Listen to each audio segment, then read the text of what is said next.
morning, everyone. Welcome to another edition of Breakfast at UMHealth. I'm Professor Thong, Meow, Keong. I'm from the Department of Paediatrics, Faculty of Medicine, University of Malaya, and I'm chairing this session this morning. We are very lucky this morning to have a very exceptional speaker. She's none other than Dr. Noraishah Mydin, Haji Abdul Aziz, who is a principal investigator from the Invertebrate and Vertebrate Neurobiology Lab from the Department of Parasitology, Faculty of Medicine of University of Malaya. She's an exceptional individual, not only because of her ability in science, but she's also a strong advocate for many issues. In my personal experience, she has been an advocate for children with spinal bifida and neurotube defects. So this morning, without further ado, she's going to give a talk entitled Invertebrate and Vertebrate Neurobiology Research in the Department of Parasitology, Faculty of Medicine, University of Malaya, Benefits to the Community. So, Dr. Noraishah, the floor is yours. Okay. Good morning, everyone. Thank you, Prof. Thong, for such a kind introduction. So I've been entrusted to give a talk representing my department today, and as such, I'd like to talk about my journey at the Department of Parasitology. I've been a part of parasitology since 2008.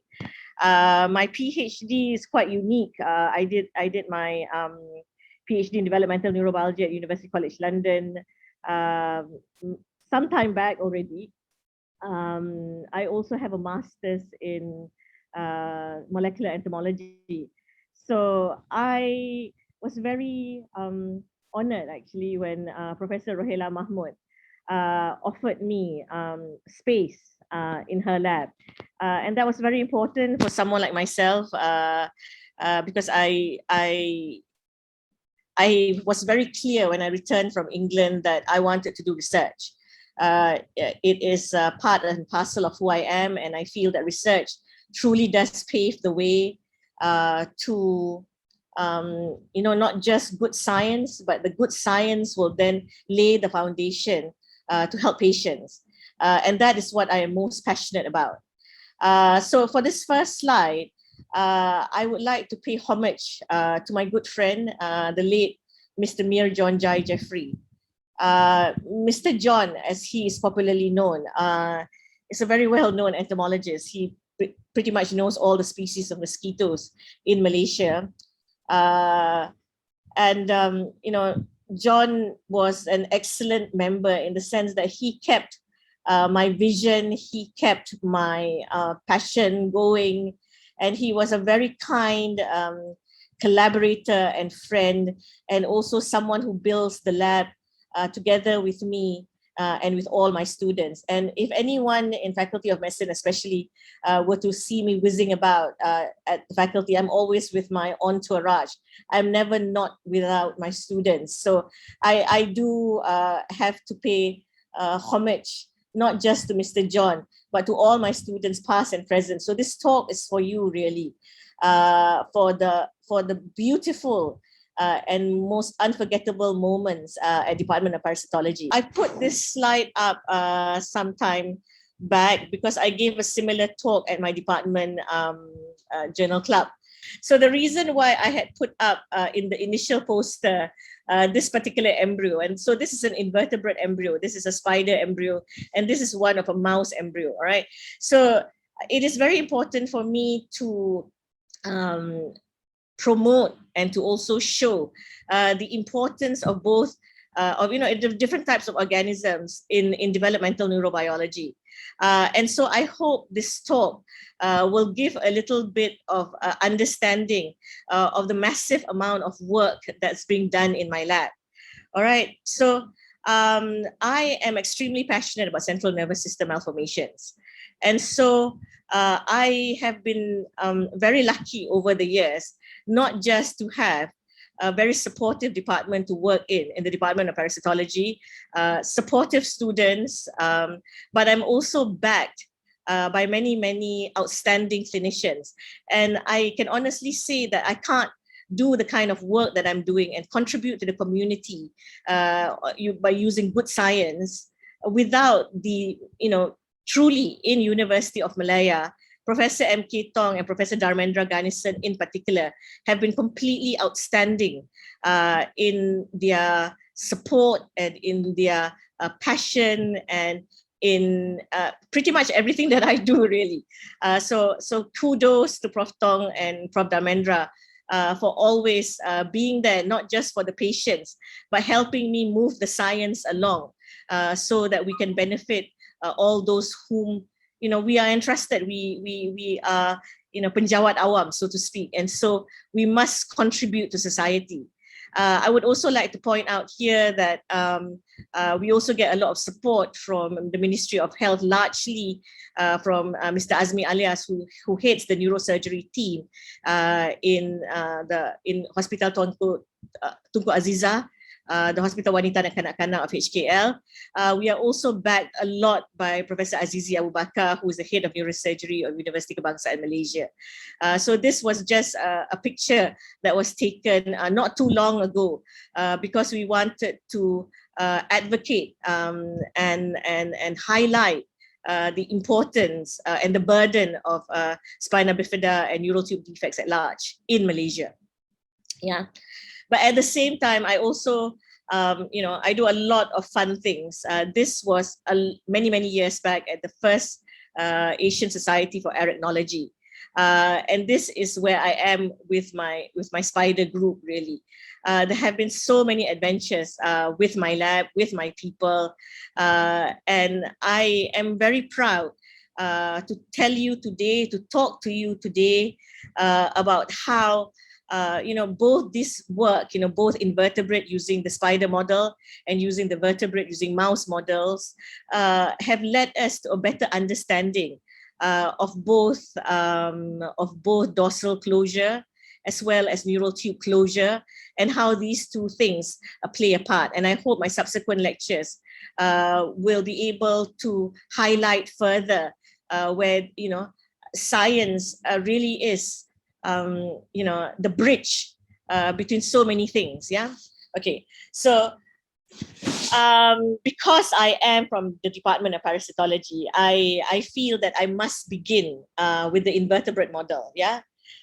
So this is a picture of a wolf spider, and this spider was chosen as my model simply because it is quite easy to access the developing embryo for this particular species of spider.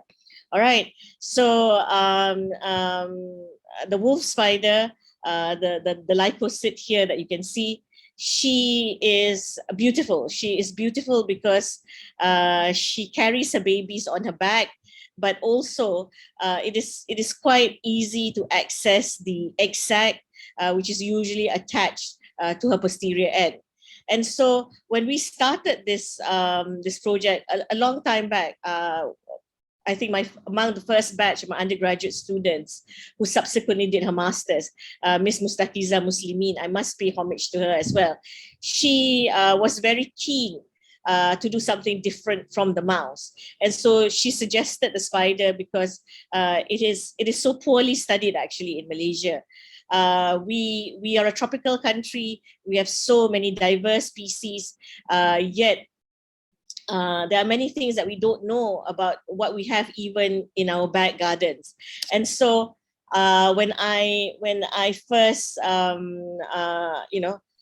chose this particular model with Mustaqiza, one of the things that we did was we went around looking at many different areas in urban and suburban regions to see what was the predominant spider which we can easily manipulate with in the lab.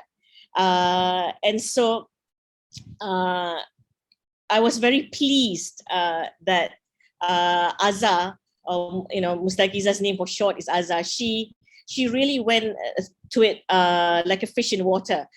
So this particular picture on the right here that you can see is that of when we have already extricated the spider sample from taken the egg sac from her. So how we do this is that we anesthetize the spider in a box of ice. and then we gently remove using watchmaker's forceps, this very same forceps that we use to dissect mouse embryos, okay? And then after that, what we do is we fix these embryos in paraformaldehyde. I am not a fan of formalin. I prefer paraformaldehyde. And so we then embarked on the staging of this particular model. Okay, so we wanted to do that. We wanted to know exactly what it is that we can find in Malaysia, what is abundant in Malaysia, what can be used as a Malaysian model of developmental neurobiology for invertebrates, right? And so I was very particularly very pleased with my group because with the advent, at that time, University of Malaya was so blessed with the high impact research. And I must say that we received a lot of support from Emeritus Professor Lam Saikid. He truly, I was impressed by the fact that he actually did read every single one of our grants application. And we got the funding that we got for the lab, which managed to finance the equipments, you see, because it's not easy. It is not easy to image these embryos and these species without having the proper microscopes with proper resolution. In order to do this kind of work, you not only need truly passionate students who will bear with you as you move along and build the lab. You also need the infrastructure to help you. And this is how the high impact research truly, the funding that we received from the high impact research, it was mainly for the understanding of neural tube defects, but it also paved the way for other models in the lab to be built. And so I just want to show this next slide. If you were to Google, spiders in Malaysia or venomous spider in Malaysia, almost immediately what you will find is the phone number to my laboratory. So also in terms of the interest that this work that we are doing on spiders in my lab have generated, the interest that have come about is that I get calls from many individuals. I get calls from many interested parties who want to have their DNA. They want to have the spiders identified. And I think this is a great way to bring science to the layman. This is a great way in order to generate interest amongst the Malaysian public. And I was also very fortunate that in 2016, I received a secondment at the University of Colorado at Anschutz. But I was also asked to be a judge at a science fair. And there was actually a student from an American high school, and he had presented a spider species. And his family was originally from Indonesia, and he was really inspired by the fact that I literally started my understanding of the Pardosa pusciola, or the wolf spider, which I had shown you, literally from my garden. So I just wanted to show that there's so much avenue that we can do for developmental neurobiology. So this was it was taken on the Cupinus salier spider model, its characteristics, its staging, and we tried to do something similar to this to our Pardosa pusciola. So all these pictures that you see here are staging that Mustaqiza and I had done for Pardosa pusciola. These are all still unpublished. Because developmental neurobiology is a field which it grows exponentially. It grows truly fast. The data that comes out globally is super fast. So we want to take our time and also be able to generate, the ideas and also data from our Malaysian model. We want to take the time, we want to build the data, and then publish a good paper, a relevant paper, because I believe this is what science is all about. Science is about doing the fundamental work properly, so that it will then generate future understanding and future work. I am not one. I don't think. I think my head of department's online, and she knows that I'm not big on. I don't like to be forced to publish a lot every year. I think a little bit, but really meaningful data is something that I go for. Because I want my science to grow, and I want my students to feel completely inspired. And so I think we have achieved quite a bit in regards to the Pardosa Passiola, because the skills, the dissection skills in my lab, the imaging skills in my lab, I truly enjoy working in my laboratory. My students are really something.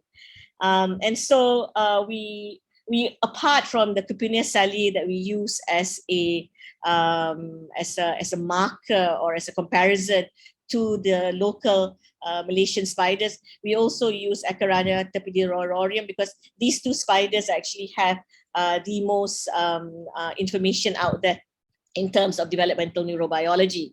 But of course, at the beginning, as I had mentioned just now, recognizing the spider, knowing who it is, knowing what it is, and being able to further characterize it, we bumped our heads against gene bank over and over again, because with whatever it is, the usual markers, the ribosomal subunits, when we amplify those, we had issues. We had issues because there were so many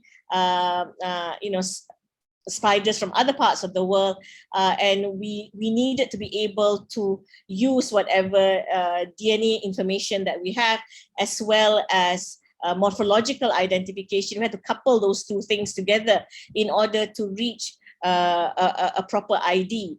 And to make a super long story super short, how we managed to do this was we decided to abandon gene bank altogether, and we went truly completely into the world of DNA barcoding.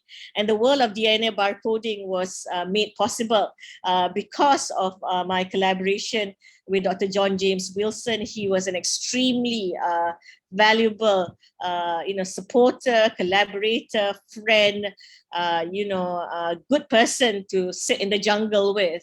That was Dr. John James Wilson. So he was a part of the science faculty for a bit, and I truly miss having him around. So apart from John James Wilson, we also received a lot of support from the Honorable Mr. Joseph Koh. Mr. Joseph Koh is an ambassador. He was an ambassador from Singapore. He spent a lot of time in Brunei, and I first met Joseph at the Asian Society for Arachnology. And Joseph would actually make the time to come to Malaysia, to come to Kuala Lumpur, to sit in my lab, to teach Mustaqiza. And at the same time, we also had Mr. Amir Ridwan Muhammad Ghazali, who is a spider aficionado. He, when I asked Azza, how do we find the smartest person in spider, who has done the most imaging, and young people are truly, I mean, I'm proud to teach young Malaysians, because I find them thoroughly amazing at finding information. And so Amir also joined our lab. Mr. Amir joined our lab, and he is still a collaborator to my lab. And between Amir, John, Azza, and Mr. Joseph Koh, we characterize the Pardosa Passiola. This is also unpublished work, because we want to put all this multitude of data together in a big paper. Yeah, and so what is the relevance between an invertebrate like a spider to that of the central nervous system malformation? So lo and behold, if we were to look this up at the Public Library of Medicine, yeah, you will see there's an abundance of papers studying the arthropod and central nervous system malformation. We really, I think one of the most important things I think that the Faculty of Medicine should, propagate is the interest in basic science. That the journal club of all the departments must spend some amount of time. They must dedicate, allocate for basic science, because there's so many things there that's going on that will help science and technology move forward in our country. And at the end of the day, if anyone who has come in and out of my lab or have known me even for 5 minutes will know that I am only truly passionate about one very important thing, and that is for the prevention of neural tube defects. All right. So my neurobiology model, which I had learned and studied during my PhD, was the mouse model. So I went to truly the biggest lab in the world, I think, dedicated to the understanding of neural tube defects, and that was the lab of Professor Andrew J. Cobb and that of Professor Nicholas Green. It was an amazing 3 to 4 years in London. I learned a lot, and one of the things I think that Nick and Andy truly imparted towards me is that, I number one was the ability to look at both sides of the argument. Yeah, I think sometimes in Malaysia, we tend to be really biased about certain things. So science is all about giving a chance to everyone to listen to the opinions of everyone, and also above and beyond is to do good work that can be repeatable in the lab. So I really, apart from the locality of being in the Department of Parasitology and supporting the other work that's being done in the Department of Parasitology, I wanted to champion neurobiology. So in order to champion neurobiology, I really needed to look at where I could, bridge the two worlds together. And I was pleasantly surprised and inspired when, to make a long story short, I was my PhD viva. I was vivaed by the great Paul Martin. So Paul Martin's first paper was a science paper. Was a science paper on the actin filament. Yeah. So I know Paul has published many relevant papers on wound healing,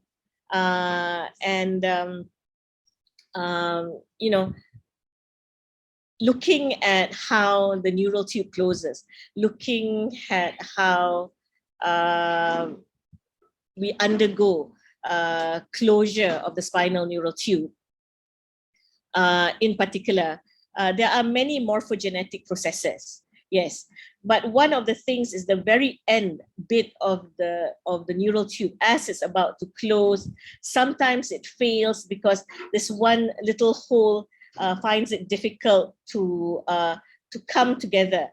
So one of the ideas that have been thrown around quite a lot over the years is that of this actin microfilament cables pulling together in order to heal the wound. Yeah. So this is where the usage. So I know Paul uses his model is the Drosophila. And so I wanted to do a similar thing with the understanding of using spiders, for example, a Pardosa pusciola, I hope, in order to understand dorsal closure, and whether that dorsal closure can then be translated into, whether it's a wound healing phenomenon, or is it something that is completely separate. By using multiple models or developmental neurobiology, we can see the different processes and we can compare that with that of the vertebrate model. And so this is where I wanted to, bring your you know, look into what is happening at adhesion and fusion of the spinal neural tube.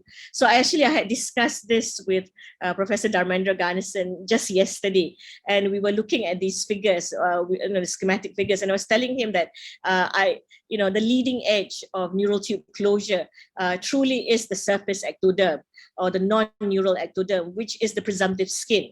And so for many years, I think it has baffled many clinicians and many surgeons as to, we have both the open type of spina bifida, we have the closed type of spina bifida.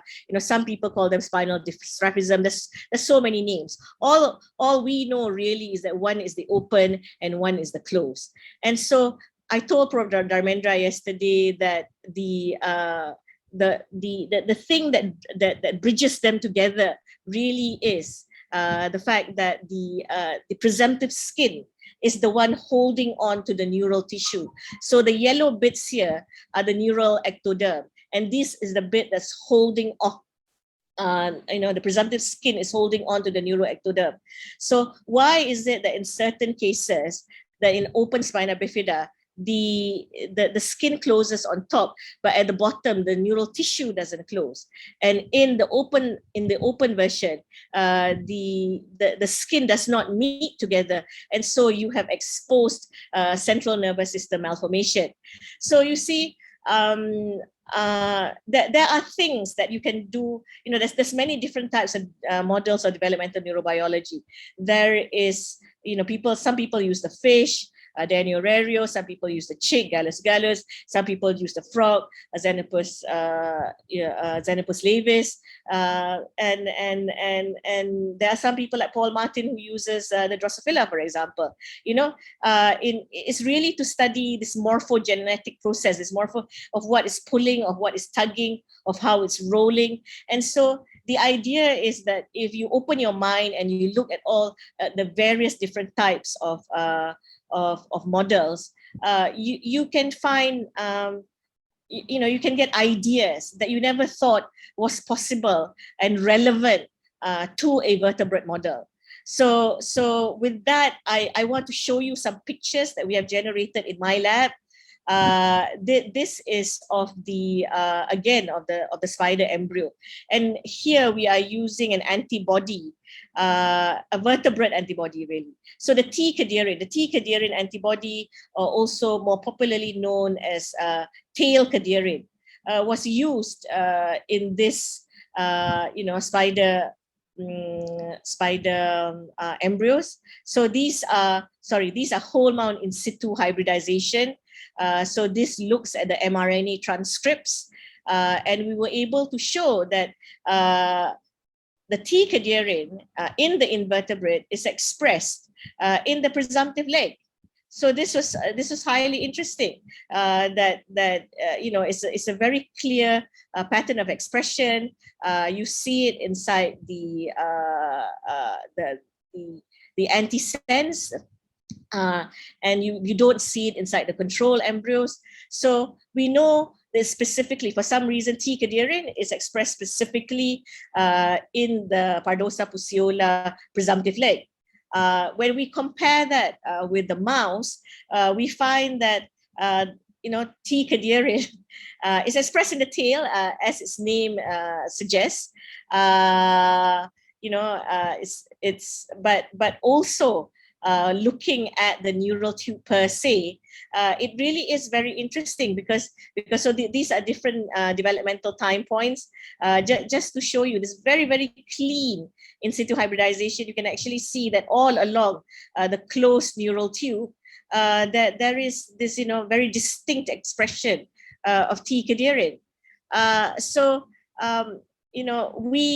We use this kind of data really at the end of the day to understand what I am most passionate about, and that is the understanding of neural tube closure, which we know if it fails, you can either get craniorachis, which is the most severe, where the brain and the spinal cord is open, or you can get the cranial version where the brain is exposed, And according to Prof. Thong's paper in 2013, anencephaly is known as the most prominent version of neural tube defects in Malaysia. However, we published again in 2017, just looking at the University of Malaya data in 2017, we find that UM must be a major referral point for spina bifida, because there's 2 to 9 in every 1,000 cases. So that was a paper that we had published in Frontiers Paediatrics together with Prof. Thong and Prof. Dharmendra, Prof. Aziz, and a few others in 2017. So yeah, I am passionate at looking at the understanding and how to differentiate between these two types of neural tube defects. All right, this is the aperta version, the open version, and this is the closed version, which is the occulta version. And the other thing which I'm always having constant arguments, constant debates with Professor Andy Cobb and Professor Nick Green is also really like, I criticize a lot their review papers, and I said, you can't possibly call this, that spina bifida occulta is just a result of failure of secondary neurulation, because we know that it can happen at a much higher level of lesion, and we know that there are so many people with close spina bifida with a lot of neurological deficits. Right. And so this is again where I embark on a whole, level of, scientific work in my laboratory. And so I was adamant. I wanted to know, okay, fine. Let's try to understand what the definitions are that have been given by the embryologists globally and by the surgeons globally. Let's try to put these two things together.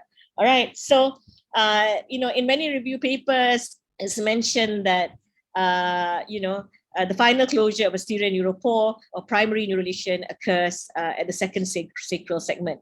That means if we follow the review paper that's done a lot globally, it is the understanding that spina bifida occulta only occurs after, as a consequence of secondary neurulation and not of primary neurulation.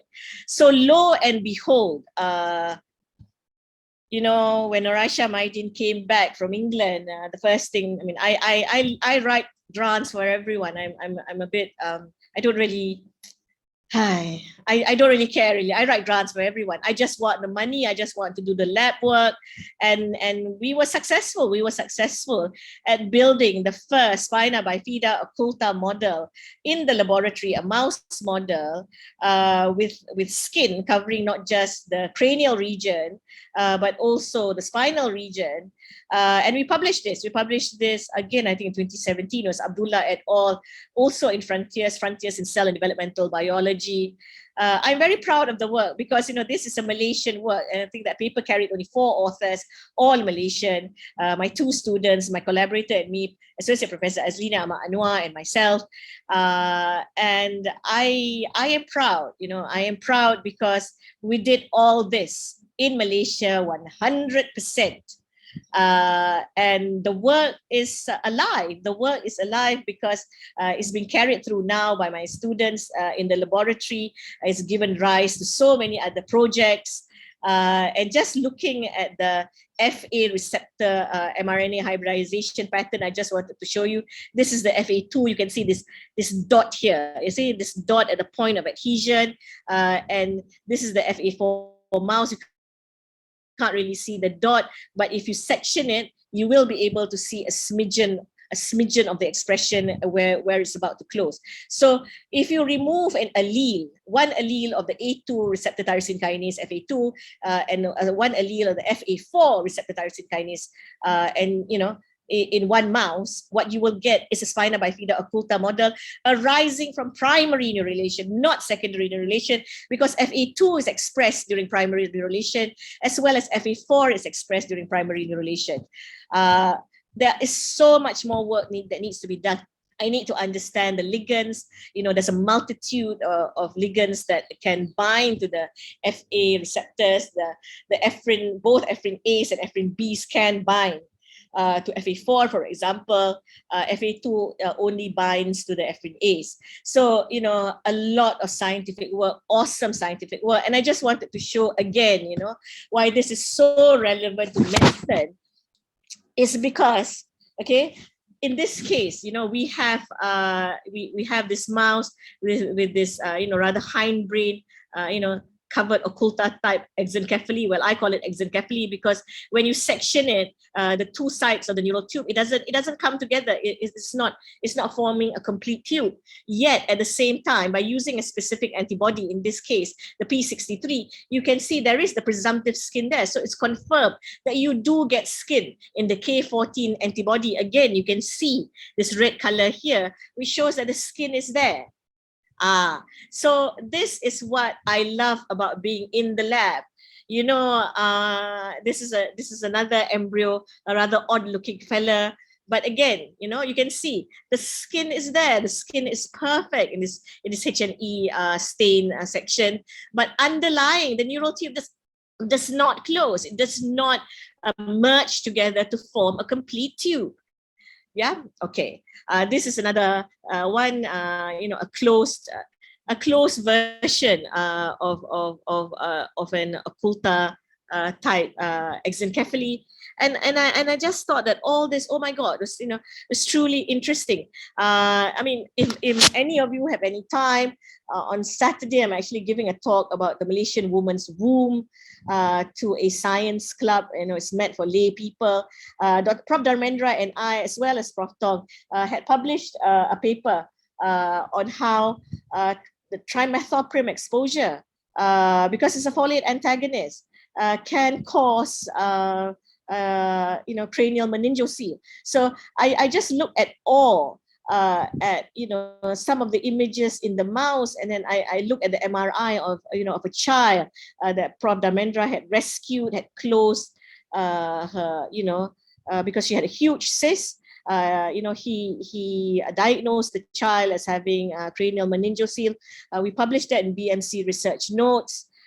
These are all highly important things that needs to be done in order, you know, to champion evidence-based medicine. And so I want to, you know, this morning's talk, I can't talk about everything that I do in my lab, but I really just wanted to show, like, the, you know, the amazing imaging that can be done in Malaysia. You know, we can do this kind of awesome basic science, neurobiology in Malaysia, and we not only couple it with you know, the whatever latest technology and equipment, never diminish the value of all technology, because there are some things that the electron microscope can do that no other piece of machinery can do, for example. And so I wanted to show, you know, some of these electron micrographs. This is a scanning electron micrograph of the developing brain. These are the developing somites, which will form the muscles as well as the vertebra. And this is the open spinal neural tube. So basically, the first point of closure is here, and then it will zip up upwards rostrally and then come down caudally. All right. How many more minutes? Okay. All right. How many minutes more have I left?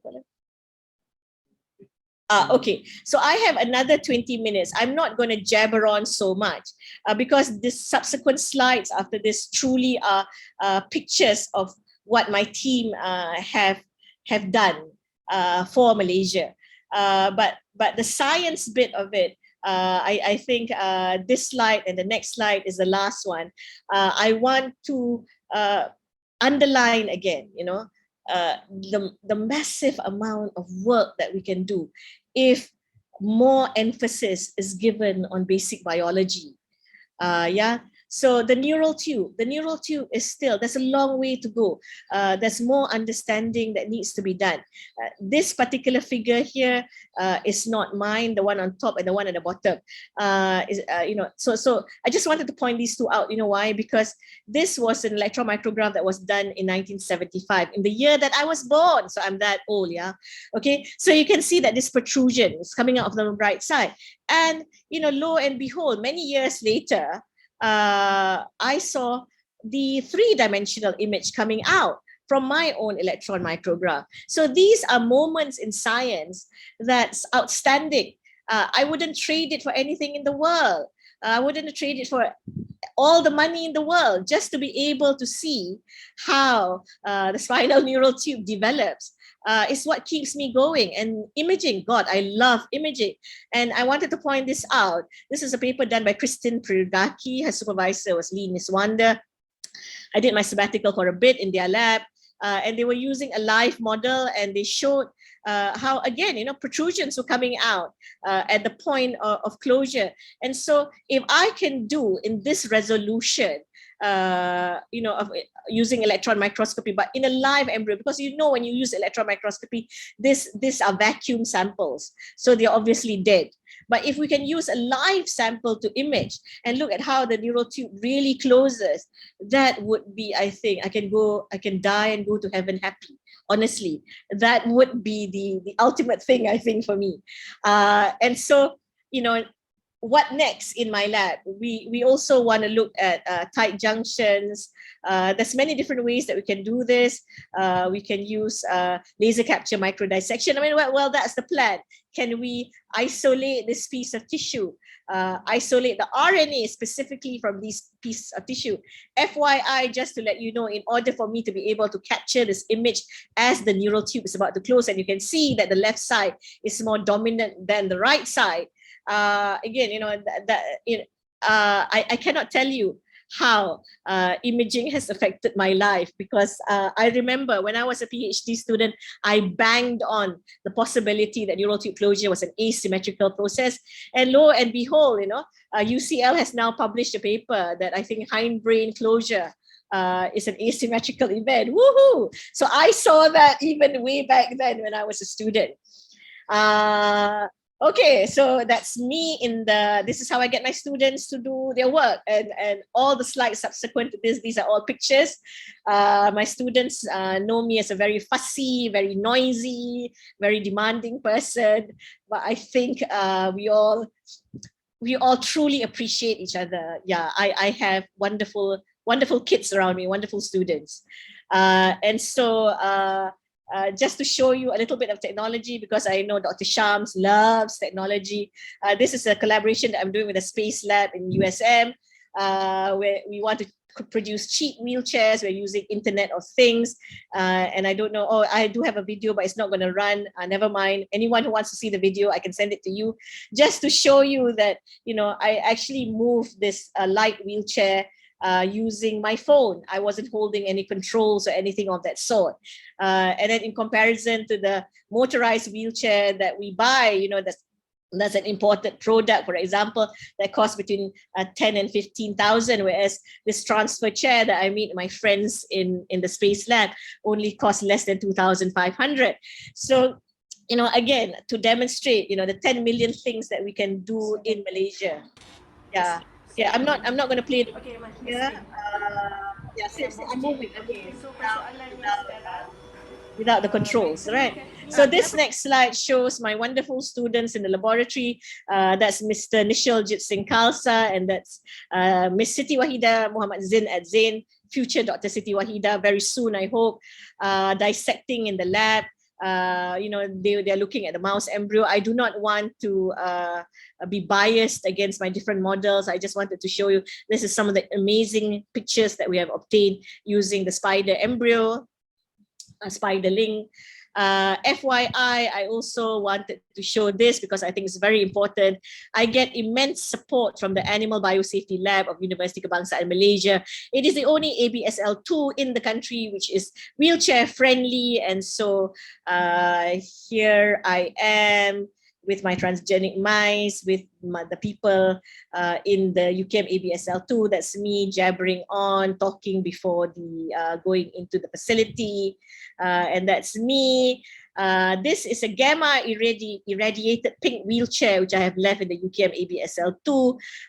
You know, we do not take this wheelchair out. I literally transfer myself onto this chair and I get going in the lab. Yeah.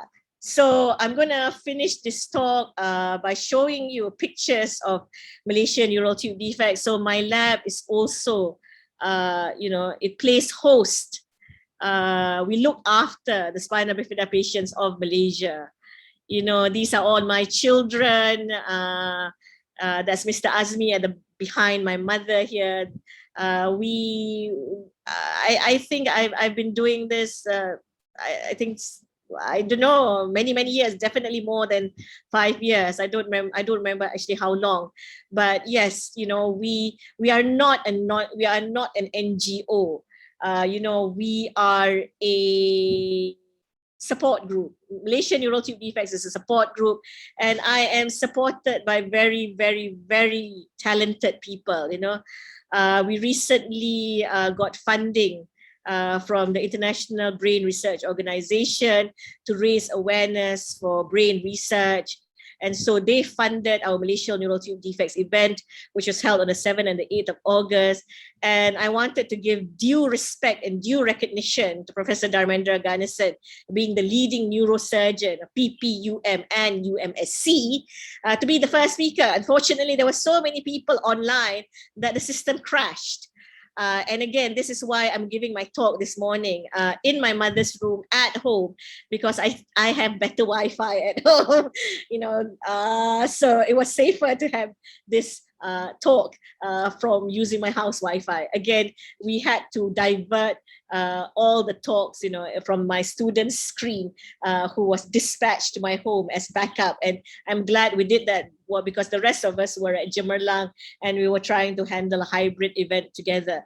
But I really want to express my great admiration, my great respect for all the people that had joined me, for all the professionals that had joined me at Malaysian Neural Tube Defects event. I must say, you know, that these, you know, I'm honored. You know, I get emotional when I talk about these people, because they're very kind.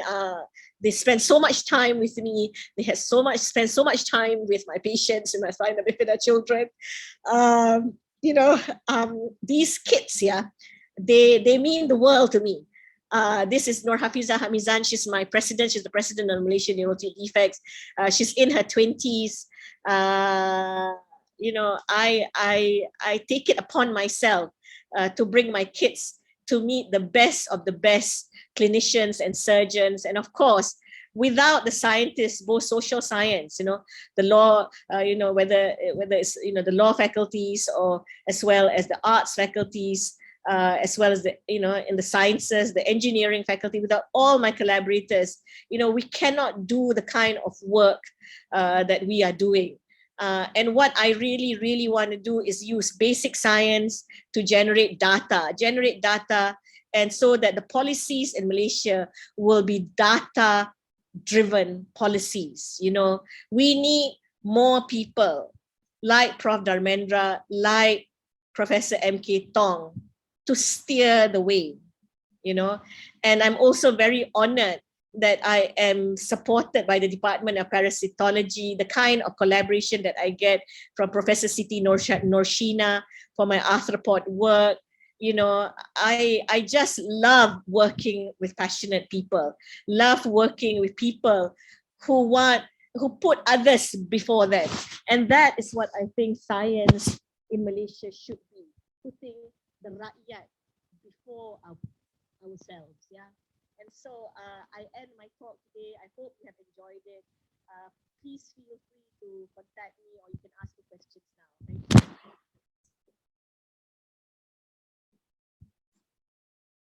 How do I put the chat?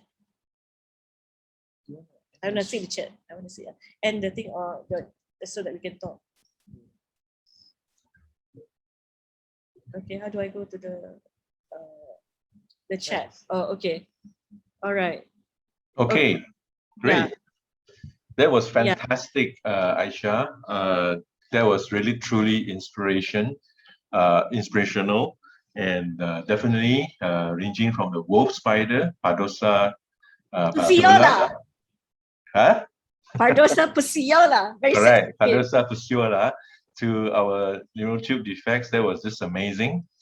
We have a number of questions, and I believe there are also questions from a recorded one. I'll just read out some of these questions to you in the interest of time. Okay, let's start off with this one from Prof. Tungu Sara. If you take too much time, the others will publish before you. How do you manage that? Okay, sure. To be honest, Prof, I don't really care because that's why I focus on Malaysian models, because I'm the only person in Malaysia capable of doing this kind of work. And so I can still sell it off to good journals because we're the first to do it in Malaysia using models which is unique to Malaysia. And so that's how I circumvent the whole issue of being slow at publishing. The point is that, as I always tell my students, all right, okay, your job as scientists is that you're not there to prove the hypothesis. Your job is to do every single possible experiment out there to disprove your hypothesis. And that makes you an awesome scientist, because that is going to make sure that the data that you get out there can be repeated by other labs around the world. It is not about ourselves. We have to stop thinking about ourselves. We have to start thinking about the community. We have to start thinking about not just the Malaysian community, but the global community at large, and how we're going to be able to do all this based on kepandaian. And I think Malaysians are so pandai. We are so pandai, but we are not using our resources in the best possible manner. And so how I go around this is that, I mean, I've been blessed. I've been blessed because I understand people, you know, and so I'm very lucky because I'm a very choosy person. I only want to work with the people that I truly like Prof. Thong. There you go. Okay, thanks. There's another comment from Prof. YK Chan. She said that it's a comment. She said she has observed that there are conjoined bananas or flowers. So that to her is a premature closure of separate entities. So it's something for you to think about. In the plant world, there are things that close prematurely. Okay, another question here from Prof. Wan Arifin Abdullah. How and where does folate deficiency fit into this scheme of things? Do we know now what is the exact mechanism in the pathogenesis of NTDs? All right, so of course, folic acid, the 1991 MRC vitamin trial that was done by Professor Sir Nicholas Wall, and I met him.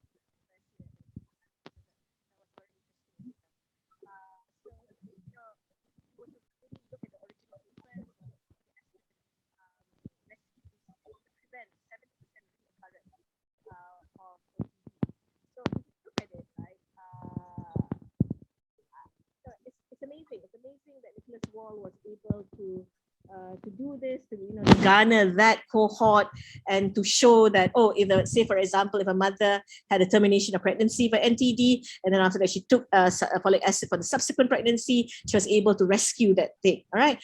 However, in Malaysia, to be completely honest, I have never met a single mom who have had an NTD pregnancy and then after that have a second NTD pregnancy.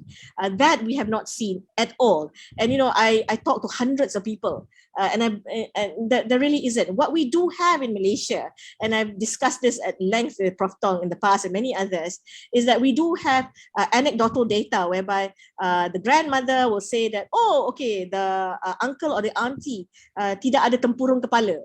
And then the niece or the nephew has spina bifida. That we do see in Malaysia. But we have to be very careful in order to differentiate between non-syndromic and syndromic NTD. Because non-syndromic NTD is the most prevalent one in Malaysia, which is, to show in non-syndromic NTD is really the environmental factor. And this is where I think, quite rightly, you have pointed out folic acid, because we have to look at our diet. All right. Is our diet, are we taking something that's preventing us from getting sufficient folic acid?